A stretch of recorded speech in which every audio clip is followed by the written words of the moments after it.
Good morning. So I'm going to talk about the St. Paul Promise neighborhood, and one of the things in response to the question of access and effectiveness, and I love how you framed that, because I think especially given the children that we're talking about, children of color who are experiencing very stark racial disparities in their education outcomes, that question of effectiveness is very important.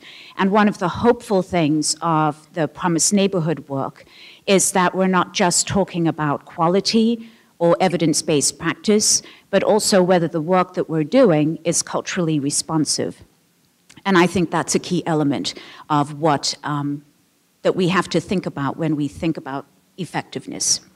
So the hopeful piece around access is that core to the Promise Neighborhood infrastructure that we're building is paying key attention to who it is we're serving. So right where you are right now, the 250 block area that is Promise Neighborhood, 2/3 of the population that we're serving are African American and Hmong children and families.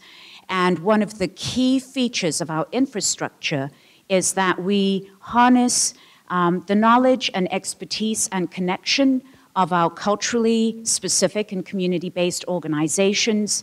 And in addition to that, that we have navigators.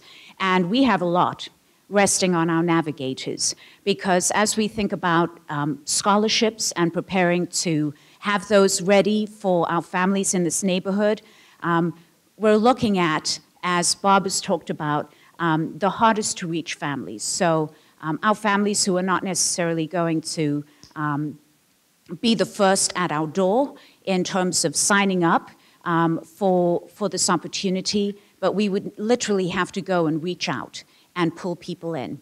And so our navigators are those individuals who are internal to those cultural communities that we're serving, who would be building relationships. And then the other piece with Promise Neighborhood is, as we replicate Jeffrey Canada's Harlem Children's Zone, the goal and the expectation, the mandate, is that we do not let families go. So as those navigators build relationships, it's not just a relationship that's about the outreach and the access in the beginning, but it's about how we stay connected to families as a community, as a village, wrapping around them, and continue to carry them through the effective programming that we have from the prenatal stage all the way through till they get to college, and that we don't let them go.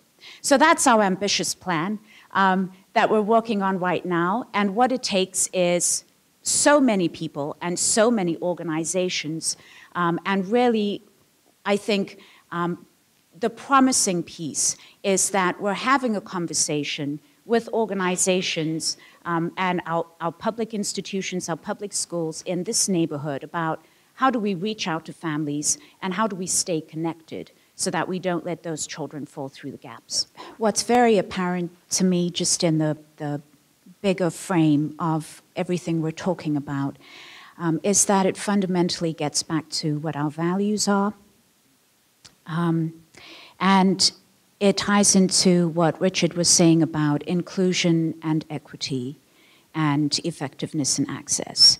I think the outcomes we see hit on the nerves that we never want to talk about, because it's our issues around class and race and gender and culture and place.